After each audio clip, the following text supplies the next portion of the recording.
நேற்று கேரளாவில் பேசிய பாஜகவுடைய முன்னாள் தலைவர் அண்ணாமலை தமிழ்நாட்டு முதலமைச்சரை நல்ல விஷயமா பேசிட்டு இருக்கேன். எதுக்கு அந்த விஷயம் கெட்ட விஷயத்துக்கு போறீங்க? இது முடிங்களா? இதுல ஏதாவது சொல்லுங்க. நடக்கிற பணியை விரைவுபடுத்தலாமா, இல்ல கூடுதலான வசதிகளுக்கு என்ன ஆலோசனை சொல்லுங்க. அது மாதிரி கலந்து ஆலோசனை. கோயம்பேடு மார்க்கெட்டை பொறுத்த வரைக்கும் எப்பவுமே ஒரு டிராபிக்கான ஏரியா. அதை டைவர்ட் பண்றதுக்கு, அதை மாற்றி அமைக்கிறதுக்கான இல்லை, தேவையான போக்குவரத்து வசதிகளை மேம்படுத்தி கொண்டிருக்கின்றோம்.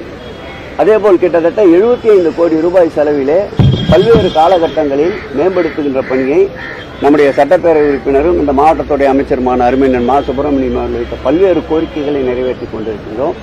மழைநீர் கால்வாய்கள் மாத்திரம் 3 முறை ஆய்வினை மேற்கொண்டு அந்த 3 முறையும் புதிய புதிய கால்வாய்களை வைத்த கோரிக்கைகளை ஏற்று அந்த பணிகள் நடந்து கொண்டிருக்கின்றது.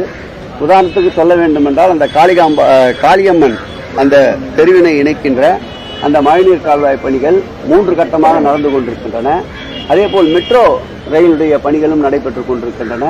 குறிப்பாக கோயம்பேடு சந்தைக்கு தினந்தோறும் வருகின்ற மக்களுடைய எண்ணிக்கை 30,000க்கும் மேல் இருக்கின்றது. விழா காலங்களில் அது 1 லட்சத்தை தாண்டுகின்றது.